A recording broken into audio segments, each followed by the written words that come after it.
Halo teman-teman, jumpa lagi dengan Dewi Sri Agro Cilacap.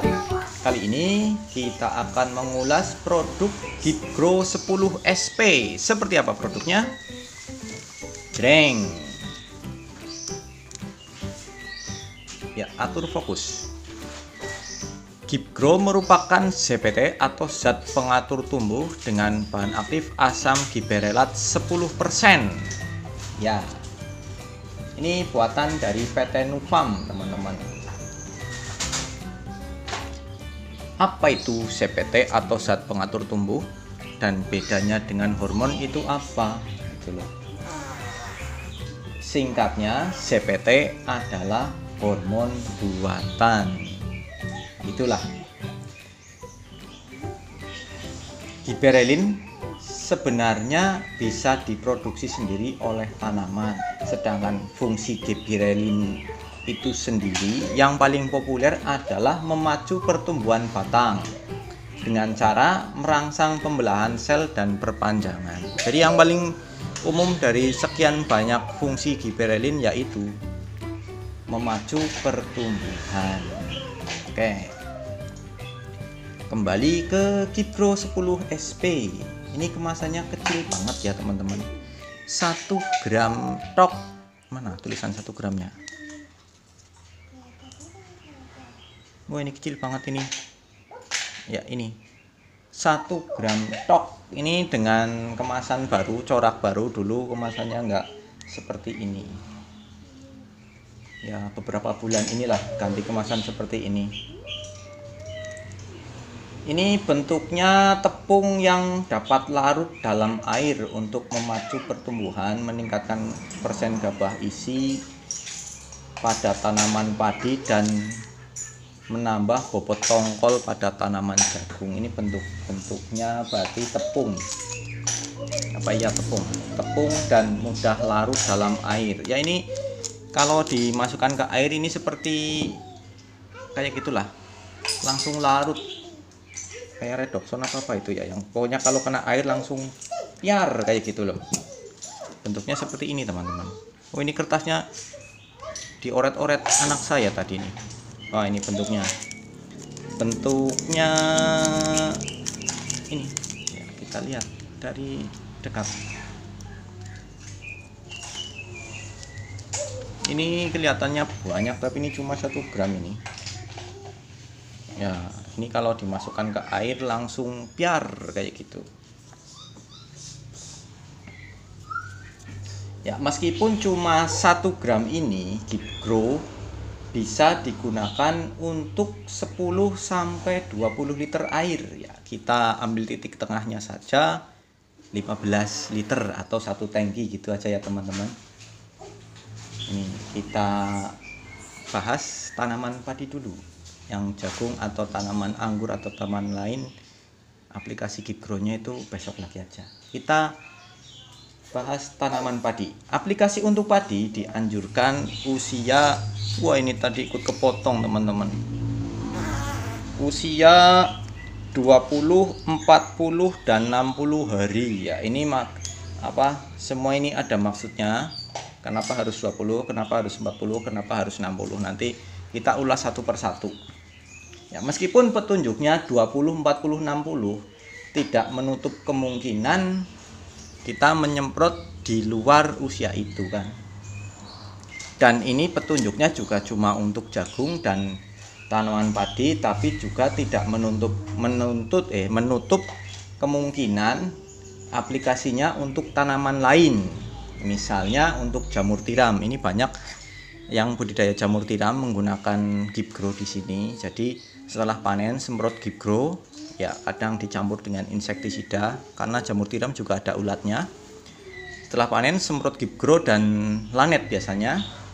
Terus jamur tiramnya jadi relatif lebih besar. Kangkung juga menggunakan Gipgrow kalau di sini. Ya, pokoknya banyaklah yang menggunakan Gipgrow. Ini terkenalnya obat modot. Modot itu bahasa Jawa itu membesar kayak gitulah, obat modot terkenalnya seperti itu. Jadi ya, aplikasi untuk tanaman apa saja dan kapan saja menyesuaikan kebutuhan kita ya. Di tanaman padi misalnya, Saat persemaian juga kadang ada yang menggunakannya. Nah, tapi ya jarang juga sih, meskipun ada. Karena dulu pernah saya dapat komplainan ya. Ini persemaian padi disemprot dengan 1 saset Gipgro untuk setengah tangki atau kurang lebih 7 liter air itu ya. Hasilnya itu tanaman padinya pertumbuhannya cepat, itu persemaiannya cepat banget, tapi jadi seperti kangkung lemes. Loh Pak, itu kan untuk 1 tangki, kenapa dibuat untuk setengah tangki? Lawang kecil banget Mas. Berarti kan kesalahan bukan di saya ataupun di Gipgronya, tapi aplikasinya yang kurang percaya kayak gitu loh. Aplikatornya masa segini untuk 1 tangki, kayak gitulah. Jadi aplikasi bisa kapan saja, menyesuaikan kebutuhan kita. Saat dirasa pertumbuhan terlalu lambat, atau saat pemulihan setelah salah aplikasi pestisida. Misalnya kita kadang keliru ya, ada petani yang keliru menyemprot Gramoxone atau insektisida kontak yang lain, dikiranya pupuk pelengkap cair. Itu kan warnanya hijau kayak gitu kan, dikira pupuk pelengkap cair. Jadi kalau disemprot Gramoxone itu padi tidak mati, tapi bisa pulih kalau disemprot dengan Gipgro. Dia akan tumbuh tunas baru. Terus setelah diserang tikus atau keong juga bisa, biar pertumbuhannya lebih cepat ngejar yang lain. Oke, jadi intinya bisa kapan saja, terserah kita. Wong kita beli ya kan. Kembali ke petunjuk resminya, 20, 40 dan 60 hari setelah tanam. Oke. Aplikasi pada 20 hari setelah tanam menghasilkan tanaman padi yang tumbuh lebih cepat, lebih tinggi. Tapi menurut saya kurang cocok jika diaplikasikan pada saat musim hujan atau angin. Karena ya seperti plastik aja kayak gitulah. Kalau ditarik kayak gini ya, plastik ngek kayak gitu kan, jadi manteng, jadi lebih panjang. Itu tanaman jadi relatif lebih rapuh sehingga rawan roboh. Tapi teman-teman jika ingin tetap mengaplikasikannya pada saat musim hujan, sebaiknya disertai atau diimbangi dengan nutrisi yang bisa menguatkan batang, kayak gitulah. Saya pengen aplikasi Gipgro saat musim hujan, silahkan, tapi aplikasi disertai dengan nutrisi penguat batang.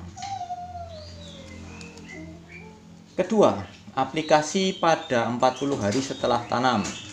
Ini diharapkan supaya anakan padi yang tumbuh itu lebih cepat, anakannya itu mengimbangi bibitnya kayak gitu loh. Jadi biar tidak balapan, sehingga tanaman terlihat lebih seragam. Itu aplikasi di usia 40 hari itu maksudnya seperti itu. Tidak untuk menambah anakan, tapi supaya anakan sekunder dan anakan primernya mengejar bibit ya. Aplikasi pada usia 60 hari setelah tanam. Ini diharapkan supaya keluarnya malai lebih seragam, sehingga diharapkan juga pemasakan padi pun lebih seragam. Jadi ya kalau merataknya bareng, masaknya juga bareng, tuanya juga bareng. Ya. Apa pentingnya pemasakan lebih seragam pada tanaman padi? Ya, mungkin teman-teman pernah menjumpai ya gabah yang kita jemur, ada yang sudah kuning dengan isi yang penuh, ada sebagian juga yang masih hijau dengan isi yang kurang penuh atau masih keping kayak gitulah. Itu tandanya masih masak susu, sudah dipanen. Nah, sebagian sudah masak penuh, sebagian sudah masak susu, tapi kan panennya tetap bersamaan ya. Itu kan mengurangi hasil. Jadi ada yang tua, ada yang masih muda, dipanen bareng-bareng, itu hasilnya tidak baik ya. Jika tuanya bersamaan, itu masaknya bersamaan, otomatis hasilnya juga meningkat kan.